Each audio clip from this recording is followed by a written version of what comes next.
알겠죠? 자, 성종 보겠습니다. 성종 때인데, 자, 우리가 앞에서 경종 때 반동정치 발생하면서, 성종은 이 왕권이 위축되는 상황을 좀 지켜본 거예요. 그래서, 성종은 이런 얘기를 합니다. 자, 내가 모든 걸 결정하려고 하니까 조금, 그렇긴 하다. 알았어. 너희들의 좀 불만이 뭔지 알겠다. 광종이 너무 눌렀었지? 그래서 니네들이 조금 불만이 있어갖고 좀 터트렸지? 알았어. 이제 그러니까 니네들의 의견 좀 내가 받아줄게. 이러면서, 5품 이상의 이제 귀족들, 5품 이상의 중앙 관료들로부터 이제 건의문을 받아들이기 시작합니다. 건의문. 자, 건의문을 받아들였는데 그 중에 채택된 게 뭐냐면 최승로라는 인물의 이 건의문이에요. 바로 시무 28조입니다. 시무 28조. 우리 교재에 있죠? 교재 시무 28조였고 최승로의 그 영정사진과 더불어서 이제 그 내용들이 나와 있습니다만은 이따가 한번 좀 살펴볼게요. 자, 제가 여러분들에게 자, 요거를 있잖아요. 지금 교재대로 그대로 정리하는 것보다는 제가 여러분께 좀 이해하기 쉽게 좀 정리를 좀 했어요. 정리를 좀 했습니다. 그러니까 일단은 기본적으로 내용들을 제가 여러분께 설명해 가면서 다 있는 내용들이니까 그 있는 내용을 바탕으로 제가 조금 재배치를 했습니다. 재배치를 했으니까, 없는 내용 하니까 하나씩 좀 보면서 여러분들이 점검하시면 돼요. 이게 어디 있냐? 교재 약 2페이지에 걸쳐가 있거든요. 요거 한번 좀 체크하도록 할게요. 일단은, 최승로라는 인물은요, 육두품 출신입니다. 육두품의 후예예요. 사실 유학자라고 보시면 되겠죠. 이분의 정치는 어떤 정치? 바로 이제 유교 정치입니다. 유교 정치는 어떤 정치를 얘기하냐? 왕권과 신권의 조화예요. 왕권과 신권이 조화를 이루는 정치. 이게 옛날에 주나라에서 중국의 옛날 고대 국가였던 주나라에서 제후들에게 이게 왜 유학 정치, 유교 정치가 왕권과 신권의 정치냐라고 한다면 옛날에 이제 모든 유학자들이 항상 그들의 이상형으로 이제 보고 있는 정치가 바로 이제 주나라의 정치입니다. 주나라의 황제는요, 각 지역에 있는 제후들에게 뭘 주냐? 그 지역의 영토를 줍니다. 자치권을 주는 거야. 단, 자치권을 주면서 제후들로부터 뭘 받냐? 자, 제후들로부터 군사도 받고요. 그 다음에 그들로부터 세금도 거두니까 재정권도 확보하고요. 그들로부터 유능한 인재들을 추천받기도 합니다.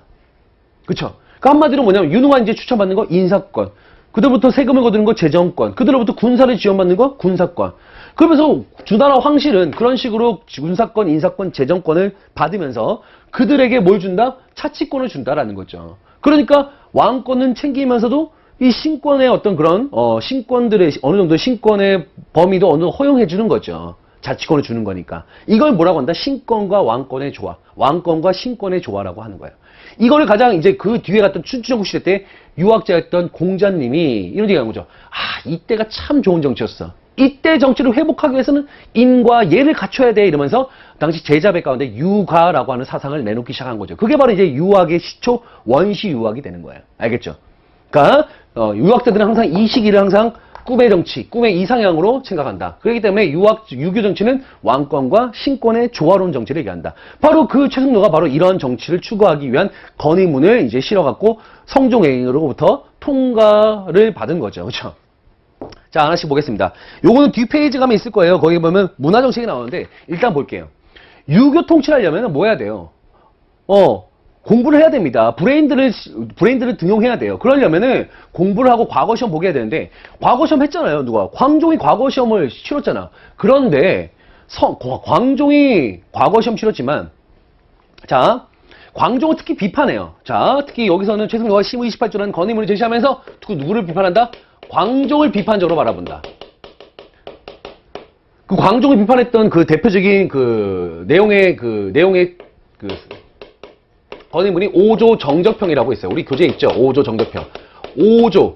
그러니까 이 성종이 6대 임금인데 앞에 가신 5명의 왕들에 대한 정치적 성적을 평가하는 겁니다. 그 중에서 가장 비판적으로 받아들였던 게 광종이에요. 뭐라고 하냐? 광종은 좋은 과거제들을 도입을 했는데, 참 과거제 도입한 건 참 괜찮은데, 그게 과정과 절차 없이 그냥 뽑은 거야. 자기 세력 키운다고 그냥 뽑은 거야. 절차도 무시하고 과정도 무시하고 그냥 뽑은 거야. 그러다 보니까 재주 없는 자가 하루아침에 무릇 재상 자리까지 올라가는 게 뭔가. 재주도 없는데 그냥 뽑다 보니까 그냥 재상 자리까지 앉혀버린 거예요. 이게 문제다 이거야. 자, 그냥 뽑으면 안 된다고. 어떻게 한다고? 과거제를 정비하기 위한데 뭐가 중요하다고요? 과정도 중요하고요. 그 절차라는 것도 중요한 거야. 그러려면 어떻게 돼? 공부를 시켜갖고 해야죠. 절차를 지켜야지. 공부를 열심히 시킨 다음에 그들을 유교 정치를 할 수 있는 인재로 키운 다음에 그들을 과거시험 보게 해서 그들이 왕의 측근이 되게 만드는 거야. 그러려면 공부시켜야 된다. 그래서 학교 만들자고 한 거예요. 학교를 그냥 만든 게 아닙니다. 중앙에는 국자감을 설치하게 한 거고, 지방도 중요하잖아. 지방에는 뭘 설치한 거야? 향교를 설치한 거예요. 중앙에는 국자감, 지방에는 향교를 설치하는 거죠.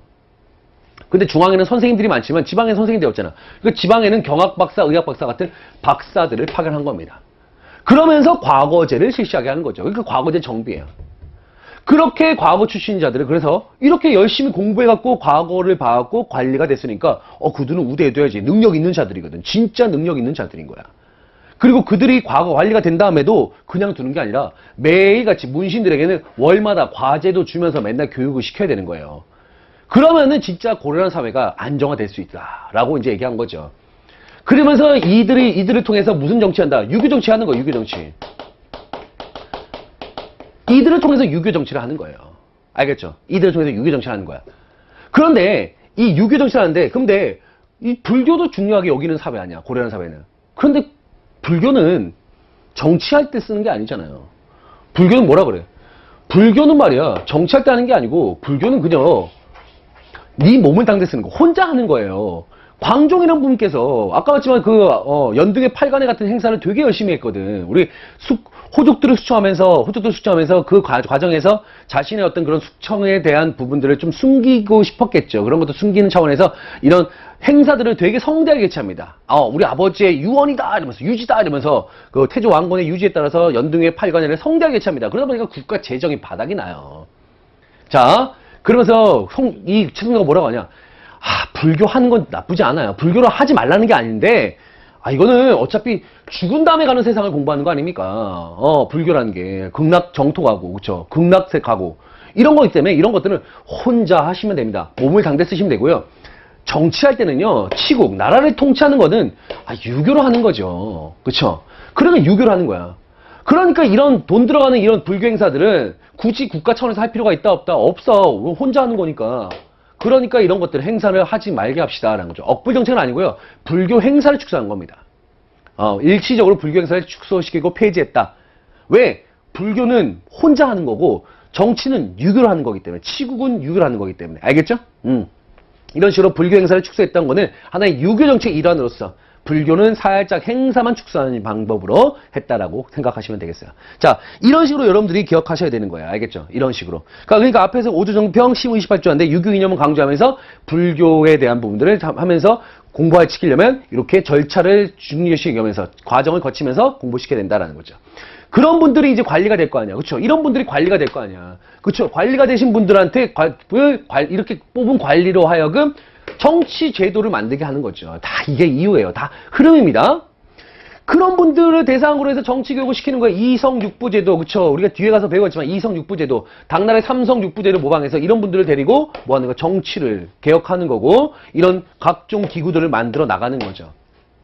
이건 바로 뒤에 가서 합니다. 바로 뒤에 가서 이게 이성육부가 뭔지, 도병마사, 신보통이 뭔지. 이게 언제요? 성종 때, 최승의 건의로 이제 이런 식으로 제도가 정비되기 시작하는 거야. 제가 그래서 문물의 완성이라고 말씀드렸잖아요. 문물의 완성, 성종입니다.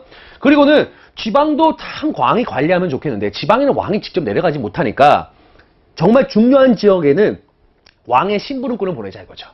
신노가.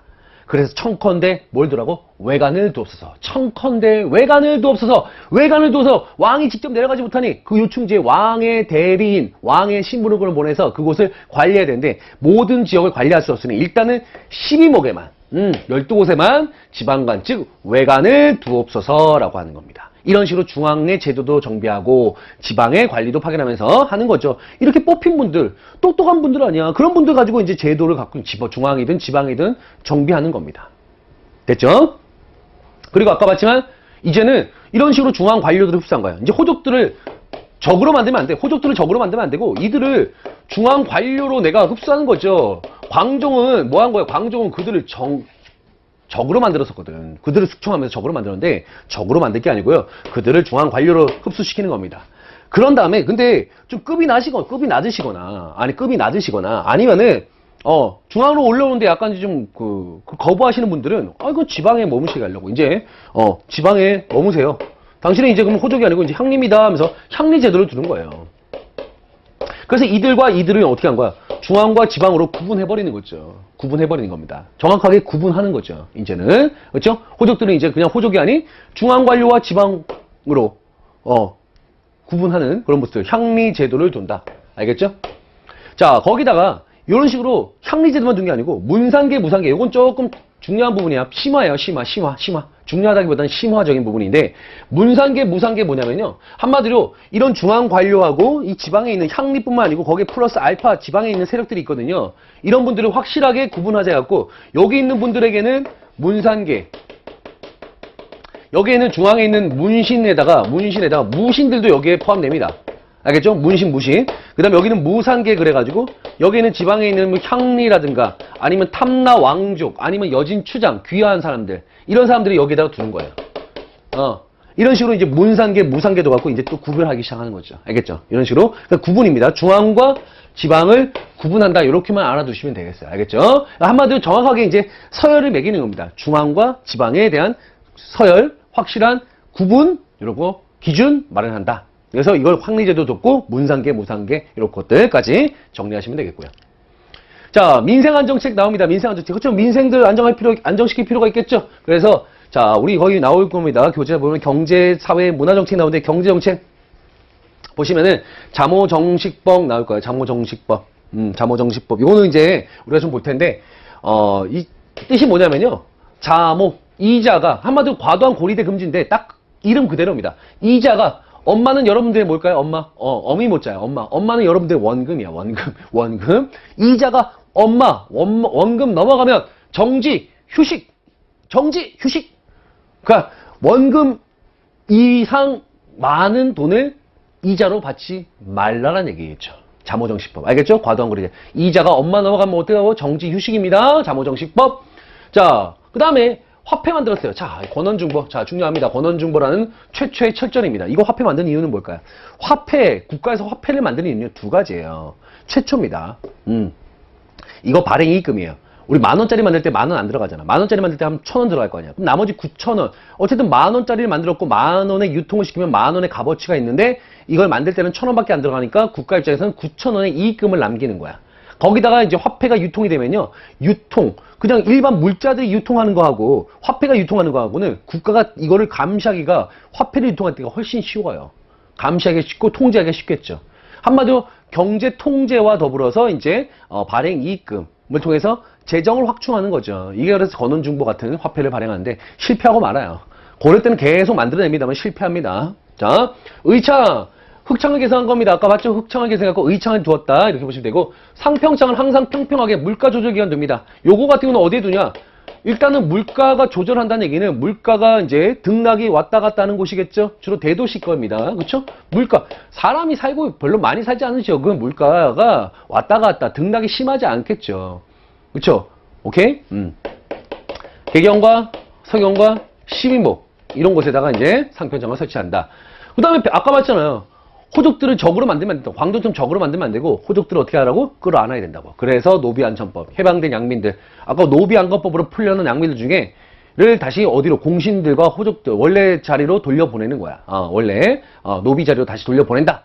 근데 그 명분이 있어야 되니까 뭐 이런 거죠. 불량하거나 주인을 모독하는 자는 다시 원래 노비로 원래 자리로 하면서 돌려주는 겁니다.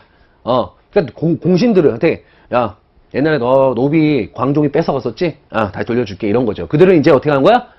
적이 아닌 자기 편으로 끌어들이는 거죠.